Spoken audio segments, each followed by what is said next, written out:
Greetings and welcome to another episode of Visions, Dreams, and Insights. And this morning, September 3rd, we are witnessing a configuration in the heavens that is very much a reflection of elements within ourselves. We're watching the moon square the sun. And if you've noticed over the last 24 hours or so, there's been a certain amount of edginess to life. You may have run into confrontational energy, or you may be noticing inner confrontation going on. There's, that squaring energy is, it definitely causes us to stop and ponder all the possibilities. And it confronts us with a lot of the elements that we may be creating in our lives that are built around the idea of resistance. And of course, the more we get into that space of resistance, the more tedious and the more tumultuous our lives become. So you probably have observed that I begin all of my videos here in this new series, Visions, Dreams, and Insights, with an acknowledgement of the position of the moon in relationship to the sun. And the first quarter moon is when the moon is squaring the sun. And that generally is, like I had said earlier, a little bit of a nippy time. You may notice that you're running into a certain amount of blockage, a certain amount of resistance, and so you want to pay attention to the interaction of Father Sun, Sister Moon, because that gives us a clear sense of how the material life around us is going to unfold. So when we have a sun aspect in trine to the moon, or when we have a sun aspect of conjunction with the moon, generally that is a period of enhanced harmony.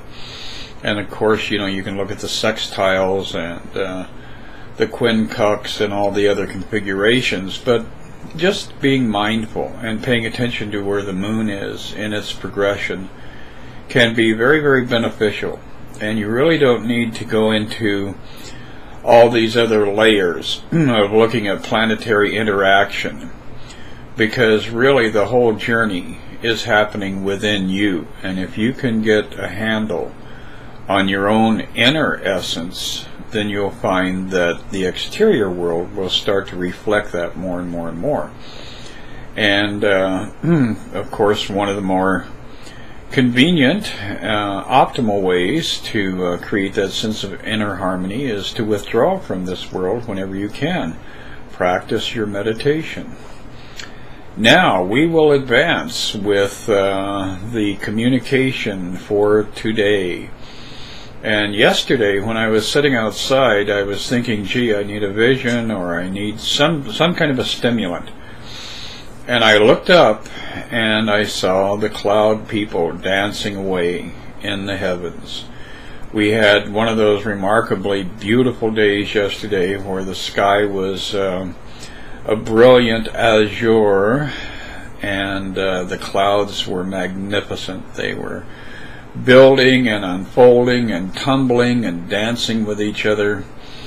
So I asked the cloud people to give me a message. And I had to wait a few minutes for communication. They were apparently engaged in their own particular form of joyous interaction. But nonetheless, after I had exercised a little patience, that inner voice came through from the cloud people. They opened up to me. It was almost like a deluge, like beautiful rain on a hot day in the middle of summer. Although that's metaphorically speaking, because it in fact did not rain. But the thoughts they shared with me were quite interesting. The whole concept of resistance and struggle was something that they highlighted. And I thought that perhaps with this angular moon phase, it was somewhat appropriate that they communicated to me. This idea of, look at how we live, look at how we exist. We merely move. We are in union and we are in harmony and we move through the heavens. And as a natural part of that process of movement, we attain fullness. We absorb from the earth and from the oceans and from the rivers and from the streams and the lakes this huge amount of water. And we carry that water with us and process it and detoxify it and then return it to the earth. So, following this natural line of non-resistant engagement in the activity of just being who you are on a day-to-day basis, and just allowing your life to be carried by the currents, to be carried by the forces of spirit or the forces of nature, however you wish to imagine it, is going to actually intensify your life experience. And it is also going to create an ease within the act of living, where you are able to live in a more sustained state of joy. Because really, when you get out and you watch the cloud people as they're dancing around in the heavens, there's an ecstasy that is communicated to us from above. There are patterns and there are magical passages that we are able to tap into. First, the sun is occluded, and then all of a sudden the sun breaks through, and the cloud people arrange themselves so we get these beams of light that highlight the valley or highlight the lake. And we've all been out and watched the movement of the clouds and the interplay of light, especially on water, where it becomes very magical, diamond-esque, and dances around us. So all of the activities that create this sense of unification, because really we can watch how the clouds, the sky, the earth, and everything that is populated on the earth is caught up in this natural process of reclamation, transportation, and then redistribution. And with all of our efforts with desalinization and water conservation, etc., etc., we're not nearly as competent or as capable as nature, as our inherent nature, as the cloud people are at achieving their goals and following through and fulfilling their task. So perhaps as we continue to journey toward this coming full moon in Pisces, which is very much about the heavens and the earth and seeing the watery nature, the spiritual nature of our existence, perhaps this is an excellent time for us to free ourselves from engaging in those elements in life that create resistance. And stop and ask yourself, is this path that I'm pursuing right now going to be a journey that's going to require a lot of travail and a lot of turbulence and a lot of conflict? And do I really want that in my life? Is that ultimately the goal I am seeking?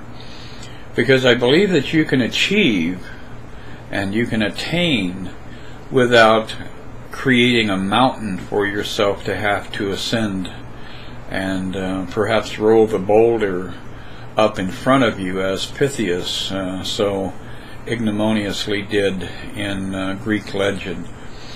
So as we continue to progress through this week, do some evaluation and decide whether or not you are committed to struggle or you are committed to joy and attainment. And that really is the key element and the core essence of the message of the cloud people. Make your life easy. Stay up there in that upper part of the stratosphere or the atmosphere, and participate with life, but maintain your distance so that you're staying above the effort-filled side of life. And I think you will probably find you have less stress and less dysfunction and more personal fulfillment and a lot more attainment.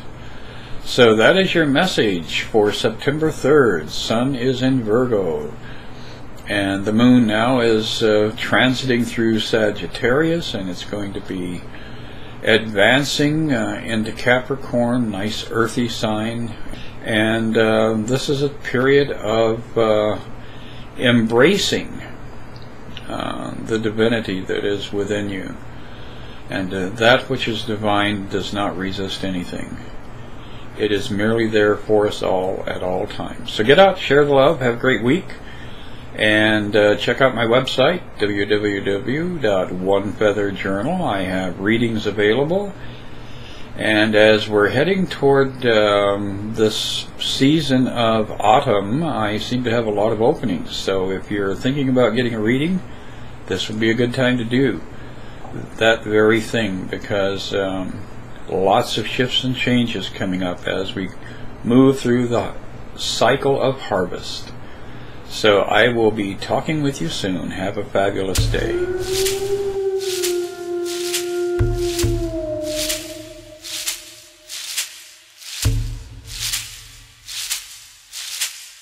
When